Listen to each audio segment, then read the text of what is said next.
One of my favorite clips of this day is the way CNN talked about you and Sam's intervention, basically taking offense at a Secretary of State being held accountable for presiding over genocide. And their reaction to you guys is very telling, both in terms of how they've whitewashed this genocide, but also in why I think they don't have any viewers anymore, because they see themselves as government hacks, taking offense on the government's behalf at being asked real questions about their complicity in mass murder. Yeah, this really is a dissonant reaction by the corporate state media hacks at CNN. Just take a look. It says everything about our corporate media. I think this is one of the most emblematic segments of corporate media that you're going to see.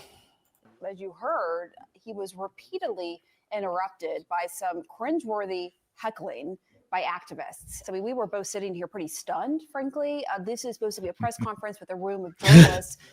Those were activists who were interrupting the Secretary of State when he initially was thanking the press and talking about the Israeli-Hamas deal. Yeah, I think it's really surprising. A lot of our viewers will have seen protests on Capitol Hill, for example, during confirmation hearings, but it's very rare for something like that to happen at the State Department. I'm over there all the time in that briefing room, and you need to have a reason. Never seen him in the briefing room. To be at the State Department, you need to have an appointment. You need to have press accreditation, which we had to come and go. So it's unclear who those people were. So I think there's a real security question there. Oh yeah, we're terrorists. We're a security threat.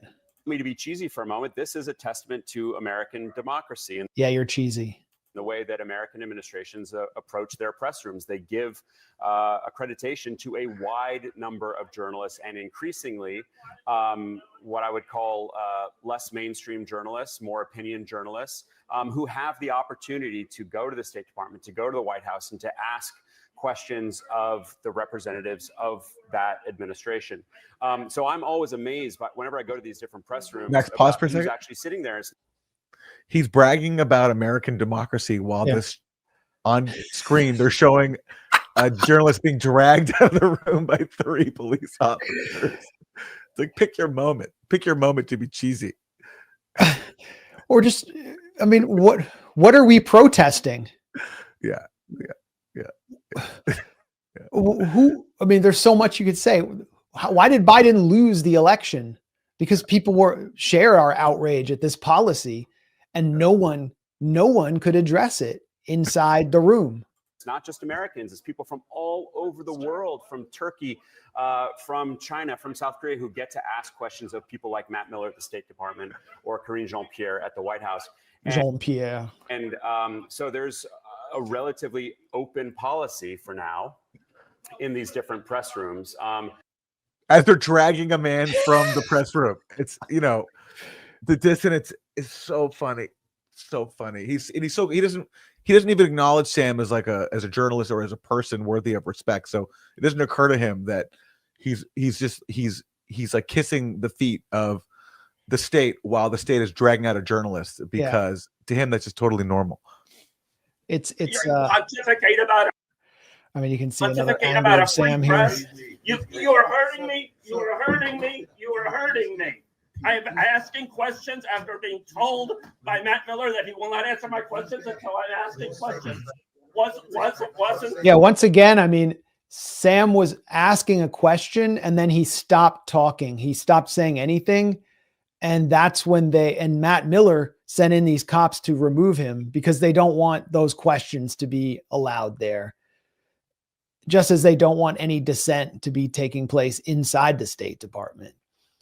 But I mean, what you saw there with CNN was one institution, the $800 million premier corporate state media mighty Wurlitzer of the U.S. military intelligence apparatus, manufacturing consent for a genocide after October 7th, spouting the lies out of the Israeli prime minister's office about 40 beheaded babies, about mass sexual assault by Hamas, savagery, etc., featuring only the arch Zionists in their newsroom, Wolf Blitzer, former APAC researcher, Jake Tapper, Dana Bash.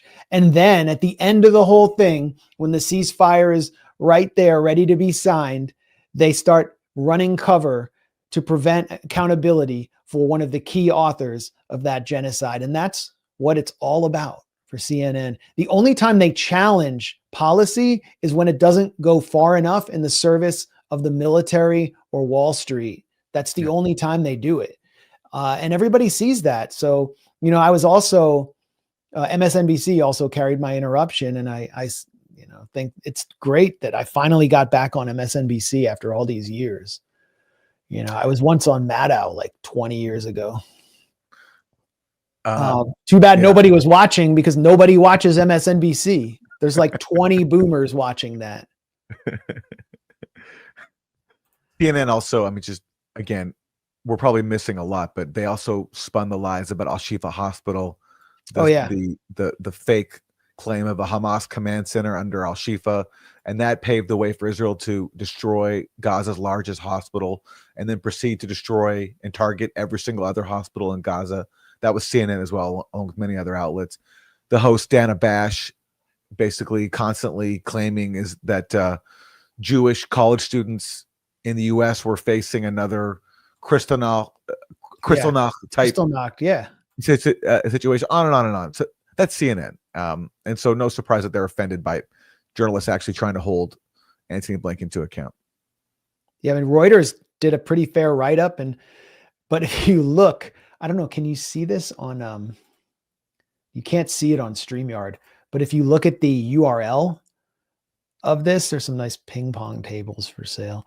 I wish I had room for one of those. Journalists berate Blinken over Gaza policy at his final press conference. The URL says hecklers interrupt Blinken over Gaza policy. So they changed us to journalists, which was nice. The New York Post gave us a fair write-up, even though they're like one of the major ultra-Zionist yellow tabloids. I guess because they hate Blinken more than us. And CBS News reported it. AOL. It's all over the wires and everywhere else. But CNN attempted to denigrate us as activists. There's obviously nothing wrong with being an activist.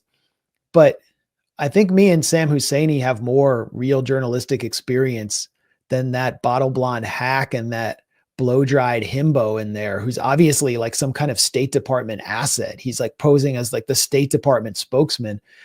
And, if they want, I will come in studio live and we can just compare our journalistic experience, mine against theirs.